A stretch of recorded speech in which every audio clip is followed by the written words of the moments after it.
बदलत्या वातावरणात शेतीसमोर मोठी आव्हाने उभी टाकली आहेत. त्यात अल्पभूधारक शेतकऱ्यांसमोर मोठे संकट आहे.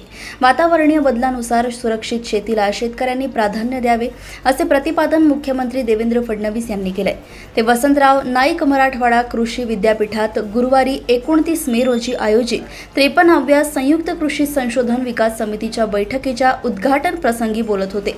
यावेळी कृषी मंत्री माणिकराव कोकाटे, पालकमंत्री मेघनाताई बोर्डीकर, राज्यमंत्री ॲडव्होकेट आशिष जयस्वाल, कुलगुरू डॉक्टर इंद्र मणी, खासदार संजय जाधव, आमदार डॉक्टर राहुल पाटील, आमदार डॉक्टर रत्नाकर गुट्टे, आमदार राजेश विटेकर, आमदार सतीश चव्हाण, जिल्हाधिकारी रघुनाथ गावडे, सीईओ नतीशा माथुर, शासकीय वैद्यकीय महाविद्यालयाचे अधिष्ठाता डॉक्टर सदानंद भिसे, महापालिका आयुक्त धैर्यशील जाधव, कुलसचिव संतोष वेणीकर, पोलीस अधीक्षक रवींद्रसिंग परदेशी, राज्याचे प्रधान कृषी सचिव विकासचंद्र रस्तोगी यांच्यासह कार्यकारी परिषद सदस्य प्रवीण देशमुख आदींची उपस्थिती होती.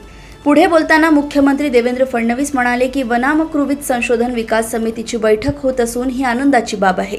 शास्त्रज्ञांनी शेती बांधावर जाऊन शेतकऱ्यांना संशोधनाची माहिती द्यावी, त्यांच्याशी संवाद साधून प्रश्न सोडवावेत. शेती क्षेत्रामध्ये काम करणारे व्यक्ती, संस्था यांचे समन्वय असावे. यासाठी केंद्र व राज्य शासनाने संयुक्तरित्या उपक्रम सुरू केलाय. याची सुरुवात महाराष्ट्रातून झाली आहे. सध्या शेतकरी दुष्ट चक्रात अडकला आहे. शेतकऱ्यांना यातून बाहेर काढण्यासाठी शेतीत गुंतवणूक होणे आवश्यक आहे.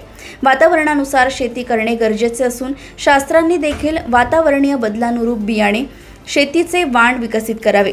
आधुनिक तंत्रज्ञानाचा वापर करत शेतीतील उत्पादकता वाढवावी. शेतीत विविध प्रयोग करणाऱ्या संशोधक शेतकऱ्यांना कृषी संशोधक म्हणून त्यांचा गौरव करावा. शेतकऱ्यांनी देखील विविध शासकीय योजनांचा लाभ घेत शेतीची उत्पादकता व उत्पन्न वाढवावे, असे आवाहन मुख्यमंत्री देवेंद्र फडणवीस यांनी केले. बैठकीची सुरुवात दीप प्रज्वलनाने झाली. त्यानंतर कुलगुरू डॉक्टर इंद्रमणी यांनी विद्यापीठ विकसित कापूस वाणापासून तयार करण्यात आलेली शॉल, स्मृतिचिन्ह देऊन मान्यवरांचे स्वागत केले. यावेळी विद्यापीठातर्फे तयार करण्यात आलेल्या स्मरणिका माहिती पुस्तिकेचे विमोचन करण्यात आले. मुख्यमंत्री देवेंद्र फडणवीस यांच्या हस्ते शासकीय वैद्यकीय महाविद्यालयाचे भूमिपूजन तसेच इतर विकास कामाचे उद्घाटन झाले आहे.